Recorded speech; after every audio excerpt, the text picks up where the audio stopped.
أجمعين على نور الدنيا والدين وعلى آله وصحبه أجمعين أما بعد.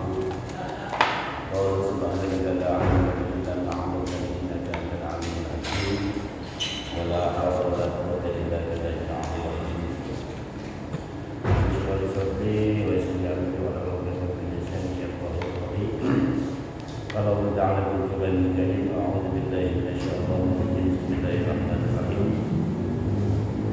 يومئذ تحدث أخبارها بأن الله تعالى يومئذ يشتر الناس أشتاتا ليروا أعمالهم فمن يعمل مثقال ذرة خيرا يره ومن يعمل مثقال ذرة شرا يره. وقال النبي صلى الله عليه وسلم اتقوا النار ولو بشق تمرة ولو بكلمة طيبة. Para sekalian, jamaah musaal Allah Subhanahu wa taala, alhamdulillah di malam Ahad ya. Iya, kajian saya majukan karena insyaallah akan ada tugas lagi. Kita malam atau sepagi berangkat, jadi mau nggak mau ya terus jalur kajian dari berganti itu lagi. Disebut kata Allah Subhanahu wa taala, mudah-mudahan dengan iman yang Allah berikan kepada kita menjadikan amal yang selalu bersyukur kepada Allah. Mudah-mudahan iman ini menjadi sebuah langkah buat kita untuk memperbaiki ibadah kita, sebagai ibadah kita baik ibadah maupun sunnah Allah Subhanahu wa taala, supaya kita dijadikan sebagai sakinah mawaddah warahmah, mencukupi segala hajat kita, dan mudah-mudahan yang sakit disembuhkan dan kita meninggal dunia dalam keadaan husnul khatimah. Salam salam semoga tercurahkan selalu pada junjungan Nabi kita Muhammad SAW. Mudah-mudahan selalu kita panjatkan ini sampai ke Rasulullah, sehingga nanti di hari kiamat yang akan datang kita mendapat syafaat umat Rasulullah SAW. Teman-teman sekalian,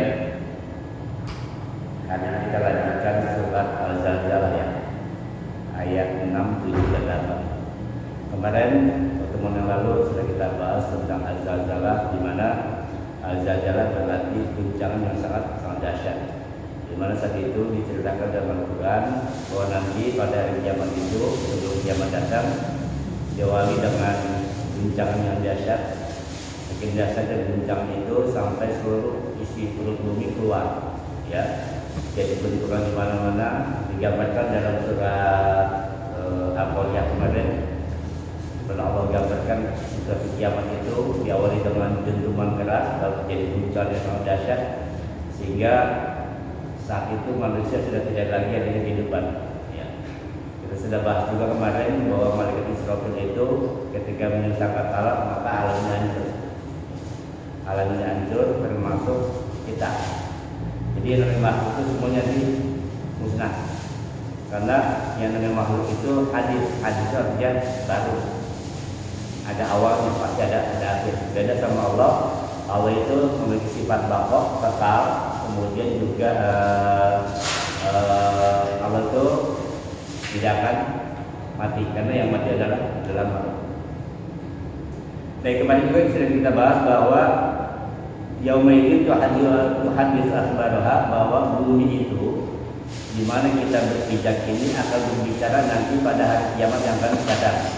Pada hari kemudian kita, maka Rasulullah tegaskan buat kita, inilah rahasianya kenapa Rasulullah disuruh memerintahkan kita untuk memperbanyak tempat sujud. Memperbanyak tempat sujud. Kenapa? Karena bumi ini nanti bersaksi atas apa yang telah kita lakukan selama di dunia. Perbanyaklah tempat sujud, kurangi maksiat, karena bumi akan menjadi saksi atas apa yang telah kita lakukan. Kenapa bumi berbicara? Bi'anna rabbaka awhala. Karena Allah yang nyuruh, Allah yang memerintahkan.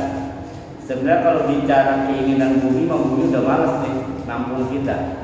Bumi sudah malas nampung kita, tapi karena perintah Allah maka masih ditahan, ya, masih ditahan. Kalau kita lihat kasusnya kejadian waktu Islam berhijrah Rasulullah, digambarkan seorang nenek-nenek dengan muka bersolek sedemikian rupa. Itulah gambaran dunia bahwa memang bumi ini sudah tua dan nggak lama lagi akan kiamat. Baik teman-teman sekalian, hari ini kita akan lanjutkan pembahasan berikutnya, yaitu setelah manusia dibangkitkan nanti Allah Subhanahu wa taala Yauma idzi yasdurun nasu ashtata. Pada hari ini atau pada hari itu manusia akan keluar dari kuburnya dalam keadaan yang bermacam-macam.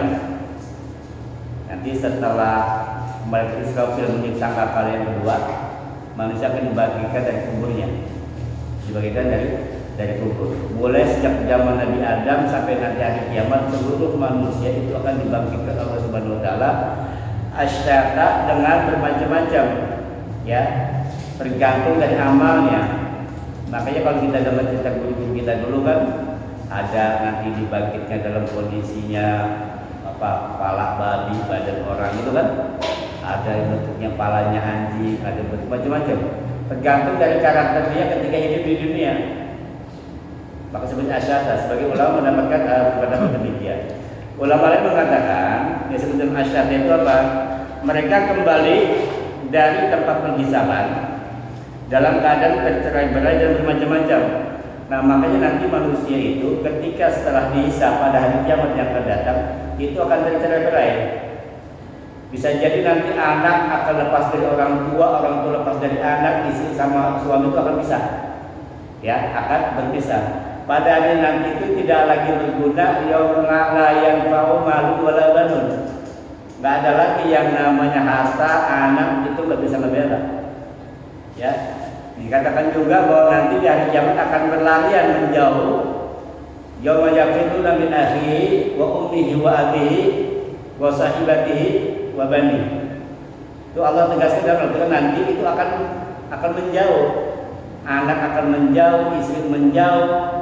Yang selama ini kita belain mati-matian, kita kerja dari pagi sampai malam, kadang kagak pulang, karena suka nyerempet dikit dan mencari nafkah demi anak istri. Nanti mah orang yang kita belain mati-matian kabur, akan menyelamatkan diri masing-masing. Tinggal kita ada tuh seorang ayah, seorang suami bela-belain mereka, akhirnya nyenggol-nyenggol yang haram-haram dikit kena.